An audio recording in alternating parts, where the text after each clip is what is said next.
कल वाली क्या तुमने वीडियो देखी? तो कल वाली वीडियो देखने के बाद तुम सबको तो समझ में आ गया होगा क्या लफड़ा हुआ था। एंड वहां पर मैंने अपना ओपिनियन दिया था, जिसको देखने के बाद उसके बहुत सारे सब्सक्राइबर्स एंड फैंस वगैरह थोड़ा भड़क गए। उन्होंने गलत गलत टाइप के कमेंट्स भी किए जिनका कोई सेंस नहीं बना रहा था, पर फिर भी कुछ कमेंट्स ऐसे थे जो सेंस बना रहे थे। लाइक ऐसा कमेंट किया गया था कि यार उसने लाइव स्ट्रीम में सब कुछ सॉर्ट आउट कर दिया, सब कुछ बता रखा है, जो कि मेरी सबसे बड़ी गलती थी कि मैंने लाइव स्ट्रीम नहीं देखा था, बिकॉज उसने अपने शॉर्ट्स चैनल पे डाला था। तो हाँ, मेरे से ये गलती हो गई थी।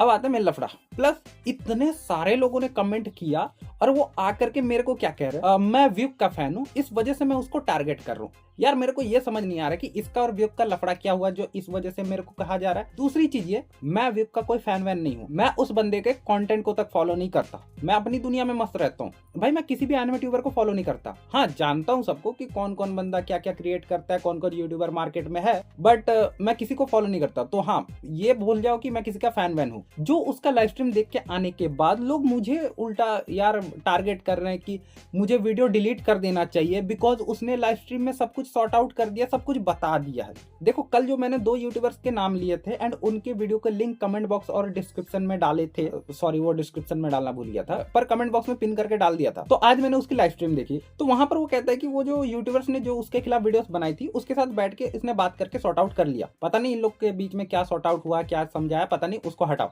अगर मैं अपनी बात करूं, देखो मेरा ना उन यूट्यूबर्स के साथ भी कोई लेना देना नहीं है, कोई पर्सनल कनेक्शन नहीं है, मैं उनको पर्सनली जानता भी नहीं। उल्टा मैंने उनका वीडियोस पहली बार देखा था और मैंने कल वाले वीडियो पे सिर्फ अपना ओपिनियन दिया था। बट आज के वीडियो में मैं वो चीज बताऊंगा जो कोई यूट्यूबर अभी तक बात नहीं किया है। सबसे पहले आते हैं उसके लाइव स्ट्रीम पे। और हाँ, उसके जो सब्सक्राइबर जो आकर के मेरे कमेंट बॉक्स में यार कल चिल्ला के गए हो ना, जरा ध्यान से सुनना। उस बंदे ने कहा है कि वो बंदा अपनी स्क्रिप्टिंग के लिए एआई का यूज करता है, चैट जीपीटी वगैरह इन सारी चीजों का होता है। मैंने भी किया और मुझे भी पता है ये काम कैसे करता है। अच्छी बात है, रिसर्च के लिए करता है। बट पता है, ये बंदा कहता है कि उसमें जो प्रॉम्प्टिंग है ना, वो सेम होने की वजह से एआई सेम रिजल्ट दे रहा है। और वो बंदा जो भी एआई ला करके देता ना, उसी को डायरेक्ट पढ़ देता था। शायद तुम्हें नहीं पता, कभी भी एआई ना सेम टू सेम प्रॉम्प्टिंग की वजह से रिजल्ट नहीं देता। भाई हमने भी यूज किया, ये सारी चीजें चलाई है और ऐसा नहीं होता है। हर बार सेम टू सेम चीजें कैसे मैच हो सकती है?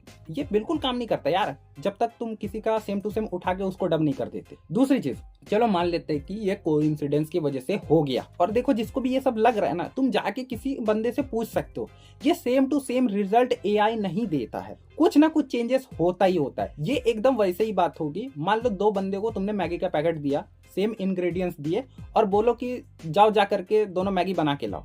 भाई दोनों मैगी बनाएंगे और दोनों ही मैगीज हैं, बट जब तुम उनको टेस्ट करोगे ना, दोनों के स्वाद में बदलाव आएगा, दोनों के टेस्ट अलग अलग होंगे, बिकॉज दोनों अलग अलग इंसान बना रहे हैं। भाई यहाँ पे तो सारी चीजें सेम टू सेम लग रही है। नेक्स्ट पॉइंट की तरफ चलता है। ये बंदा कहता है कि ये आगे से ये सारी चीजें नहीं करेगा और ये आगे आने वाले कंटेंट के बारे में बात करता है। तुम्हें इसका नया कंटेंट देखना है, ये देखो। तुम्हें पता है ब्लैक क्लोवर का प्रोटैगनिस्ट आस्था डायरेक्टली रिलेटेड हो सकता है एस्ट्रोथ के साथ, जो कि है टाइम डेविल। और एस्ट्रोथ वही है जो टॉप 3 स्ट्रॉन्गेस्ट डेविल्स में से एक है, जिनके बारे में हमें अभी तक नहीं बताया गया। और जैसे हमारा विजर्ड किंग जूलियस कनेक्टेड है टाइम मैजिक से और उसे पता भी था लूसियस के मास्टर प्लान के बारे में बहुत सालों से, तो एक थ्योरी है जिसके अकॉर्डिंग जूलियस सीक्रेटली यूज कर रहा है लूसियस की सोल मैजिक को, जिससे उसने स्प्लिट कर दिया एस्ट्रोथ की सोल को 2 पार्ट्स में। और ये जो 2 पार्ट्स हैं वही है आस्था और लीव, और इसीलिए ये दोनों बहुत ही ज्यादा सेम दिखते हैं। और इसीलिए आस्था सर्वाइव कर पा रहा था अपनी मदर की वूम में, इवन दो उसकी मदर का मैजिक पूरा पूरा ड्रेन हो गया था, और इवन लाइफ फोर्स भी। और शायद इसीलिए आस्था भी बिना मैजिक के बॉर्न हुआ है। और आस्था का ट्रू मैजिक है टाइम मैजिक, लेकिन जूलियस ने उसको सेपरेट कर दिया उससे, एटलीस्ट अभी के लिए। और हाँ, एक और थ्योरी है जिसके अकॉर्डिंग एस्ट्रोथ ही आस्था का फादर है, जो कि कुछ ज्यादा ही क्रेजी हो जाएगा।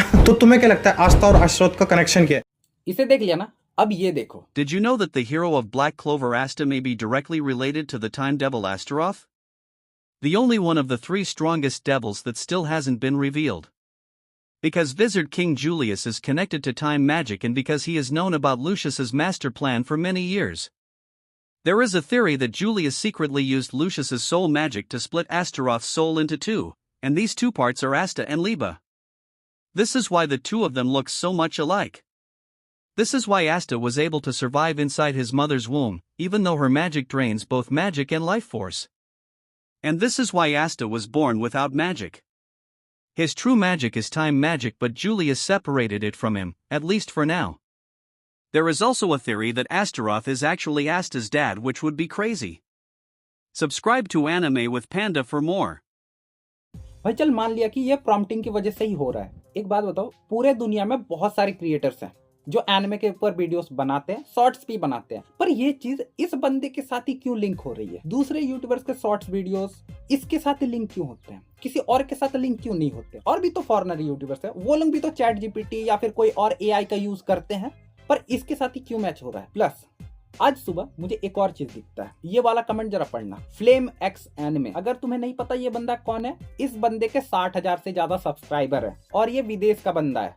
इस बंदे ने क्या लिखा है तुम स्क्रीनशॉट करके पढ़ सकते हो, पर मैं तुमको हिंदी में समझा देता हूँ। ये बंदा डायरेक्टली एनटीसी एनिमे को कह रहा है इसने इसका चैनल पूरा बर्बाद कर दिया, इसने इसके शॉर्ट्स वीडियोस के कॉपी करना स्टार्ट किया, एंड इसको देखने के बाद जब इसने उसके ऊपर कॉपीराइट मार के उसके वीडियोस उड़ा है तो इसको लगा कि ये सब चीज छोड़ देगा और शायद कॉपीराइट की वजह से डर करके दूसरे कंटेंट बनाना चालू करेगा। पर ये रुका नहीं, इसने ना और कॉपीज बनाए, दूसरे यूट्यूबर के भी बनाए, इसके भी बनाए, और ऐसे बनाते बनाते ना चलता गया। समय के साथ साथ जानती हूँ इंडिया में गवार ऑडियंस की कमी थोड़ी है, तो लोगों ने इसको अंधा सपोर्ट करना चालू किया, और एक समय ऐसा है जब इसके वीडियोस ओरिजिनल क्रिएटर से ज्यादा व्यूज जाने लग गए। आगे जाके यूट्यूब के एल्गोरिदम को क्या लगने लगा, ये जो हिंदी में डब करके कॉपी कर रहा है ये बंदा ओरिजिनल कंटेंट बना रहा है, और ये जो विदेशी बंदा है जो शॉर्ट्स बना रहा है ये इसकी कॉपी कर रहा है। तो उल्टा जो ओरिजिनल क्रिएटर था उसी का ही चैनल को डिमोनेटाइज कर दिया, और ये बात अभी तक इसको समझ नहीं आई कि कैसे हो गया। चलो मुझे इस पे ज्यादा बात करके मेरा सरदर्द नहीं करवाना, जितना कहना था मैंने कह दिया।